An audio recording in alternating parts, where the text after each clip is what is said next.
Déjà, je pars avec la mission accomplie. Mon mandat se termine, donc je ne trahis personne.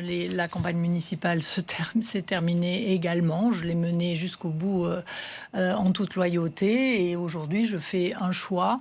Car pendant la campagne municipale, on a rencontré énormément d'électeurs et d'électeurs de droite et qui sont en attente d'une union des droites, en disant la France est très largement à droite. Pourquoi sommes-nous la droite la plus bête du monde à pas s'allier?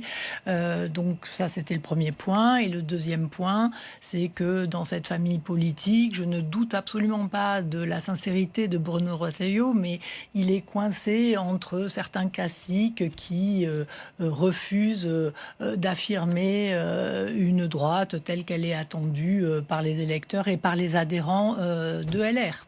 Il n'y a plus la place dans notre région particulièrement, pour cette droite républicaine que vous avez dirigée localement désormais. En fait, la droite traditionnelle s'est reniée à plusieurs reprises et depuis plusieurs années, malheureusement.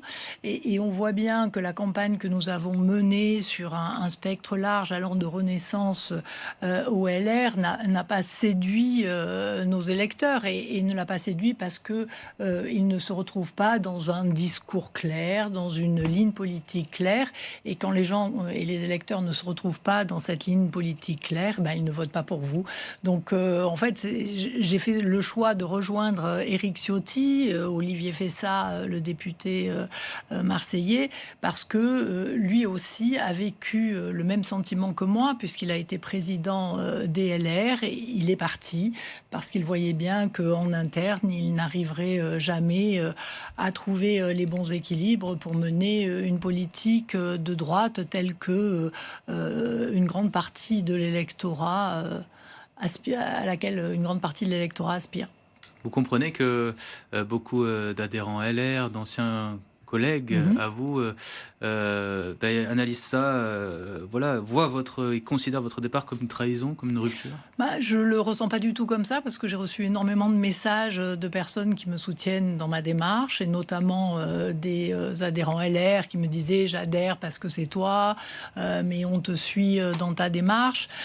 Et puis je vois bien quand même que beaucoup d'élus et d'élus importants, David Lisnard a quitté les LR également, parce que justement, il ne se retrouvait pas dans la parole de certains élus du parti.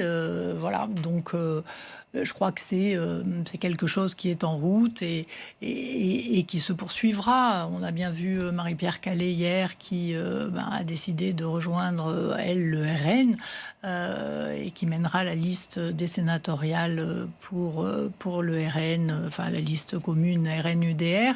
Je pense qu'il y a une attente d'une droite affirmée et de retrouver en fait la droite qu'on connaissait. Parce qu'en fait, dans le discours d'Éric Ciotti aujourd'hui, il n'y a pas de différence avec la droite d'il y a 20 ans.